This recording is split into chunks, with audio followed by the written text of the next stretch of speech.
অপেক্ষা ছিল ভারতীয় ফুটবলের ভবিষ্যৎ নিয়ে সঠিক দিশা পাওয়ার। সেই দিশা পাওয়ার পরেই দল গঠনের কাজে পুরো দমে মাঠে নেমে পড়েছে সবুজ মেরুন টিম ম্যানেজমেন্ট। কিছুদিন আগেই জানা গিয়েছে যে আগামী কয়েক মরশুমের জন্য আইএসএল এর দায়িত্ব যেতে চলেছে ক্লাব জোটের হাতে এবং সম্ভবত সেপ্টেম্বর মাসের প্রথম সপ্তাহে শুরু হবে দেশের সর্বোচ্চ লিগ। এই ঘোষণা হওয়ার পরেই নিজেদের দল গঠনের কাজে নেমে পড়েছে মোহনবাগান। ইতিমধ্যেই যেটা জানা যাচ্ছে যে পাঞ্জাব এফসির প্রাক্তন ফুটবলার, তারকা ফুটবলার, গত মরশুমে পাঞ্জাব এফসিতে খেলা সামির জেলকোভিচকে 2 বছরের চুক্তিতে মোহনবাগান দলে নিয়েছে এবং গত মরশুমে এই সামির জেলকোভিচ কিন্তু দুর্দান্ত পারফর্ম করেছিলেন। মূলত সেন্ট্রাল ডিফেন্সিভ মিডফিল্ডার পজিশনে খেলেন এই জেলকোভিচ, পাশাপাশি স্টপার পজিশনে খেলতেও অভ্যস্ত তিনি।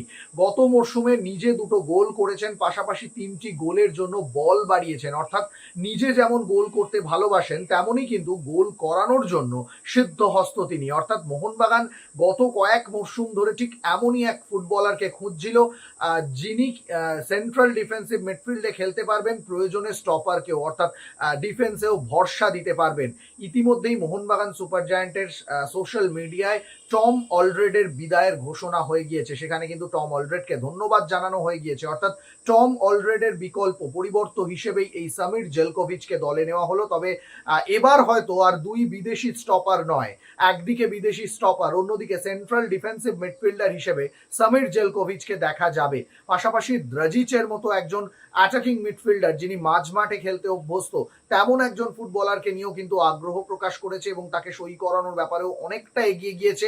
ইতিমধ্যেই রে স্পোর্টসের প্রতিবেদনে আপনারা দেখেছেন যে দ্রাজিচও কিন্তু এফসি গোয়াকে ধন্যবাদ জানিয়েছে। অর্থাৎ তিনিও যে এনওসি পেয়ে গিয়েছেন গোয়া থেকে সেটাও বোঝা যাচ্ছে। ফলে দল গঠনের কাজে অন্যান্য দলের তুলনায় মোহনবাগান কিন্তু ইতিমধ্যেই অনেকটা এগিয়ে গিয়েছে এবং সামির জেলকোভিচকে রক্ষণে ইনপুট করায় মোহনবাগান দলের রক্ষণের গভীরতা বাড়লো।